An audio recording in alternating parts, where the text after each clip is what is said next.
ज्ञान गंगा में आपका स्वागत है। ज्ञान गंगा के इस 3 पत्ती कार्यक्रम में मैं आज आपसे विचार विमर्श करना चाहता हूँ।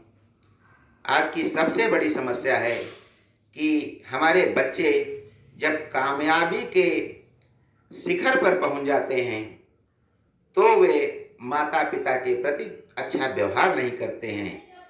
चाहे उनको कितना भी दे दिया जाए, वो जिंदा रहते ही माता पिता की प्रॉपर्टी को अपने हाथ में लेना चाहते हैं।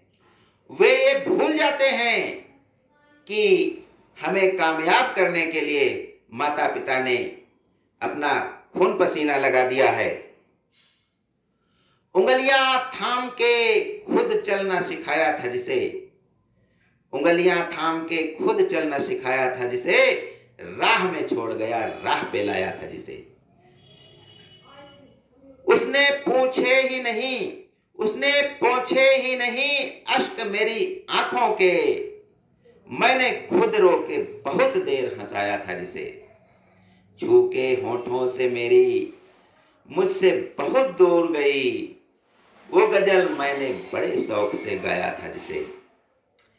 एक बेटे ने अपनी माँ से कहा कि चलिए मैं अब बहुत अच्छी नौकरी पा गया हूँ, अमेरिका में रहता हूँ, यहाँ की जमीन जायदाद सब बेच लीजिए और हमारे साथ रहिए, हम आपकी सेवा करना चाहते हैं।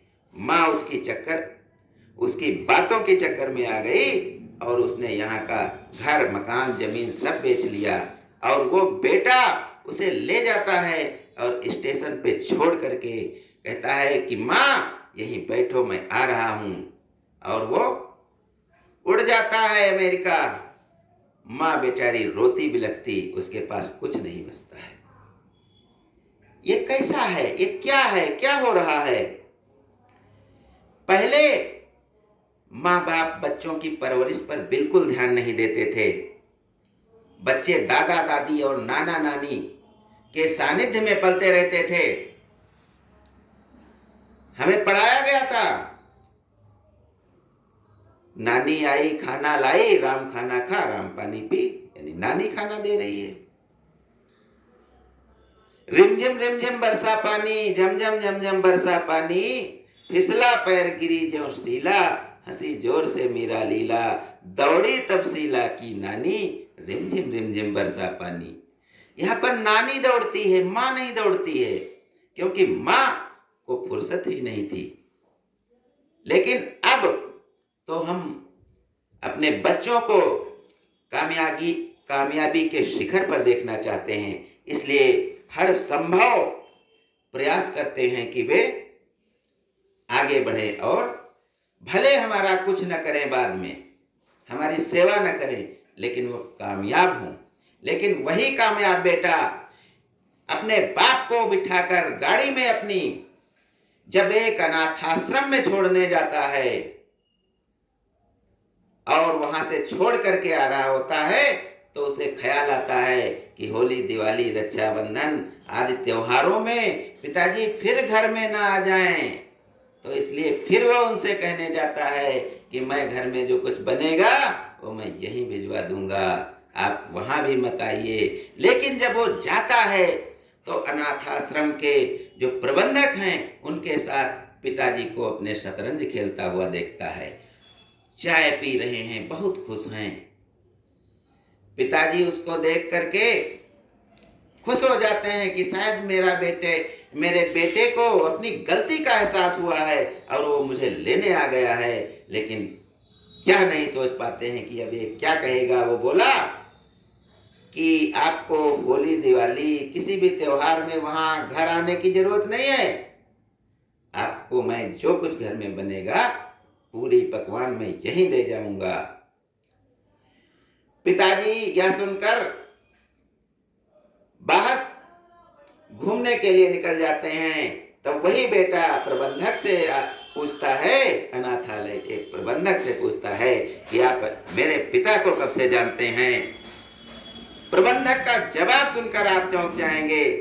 वो कहते हैं कि मैं आपके पिताजी को तब से जानता हूं जब उनके कोई संतान नहीं हो रही थी और वो एक अनाथ बच्चे को गोद लेने के लिए यहीं पर आए थे। कहते हैं कि माँ बाप क्या क्या नहीं करते हैं, फिर भी बच्चे कुछ नहीं समझते हैं तो बड़ा दुख होता है। उम्र भर कुछ इस तरह हम जागते सोते रहे, उम्र भर कुछ इस तरह हम जागते सोते रहे, भीड़ में हंसते रहे, तन्हाई में रोते रहे, और रोशनी को थी कहाँ फुर्सत जो वो ये सोचती कैसे कैसे हम उसकी खातिर हवन होते रहे।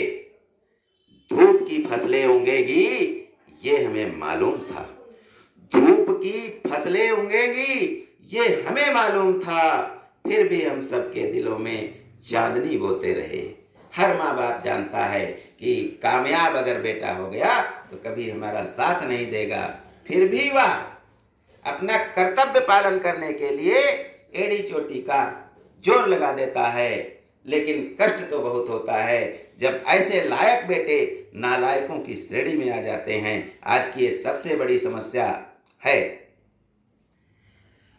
माता पिता बच्चों के लिए जो कुछ भी करते हैं उसका ऋण एक बच्चा कभी नहीं उतार सकता।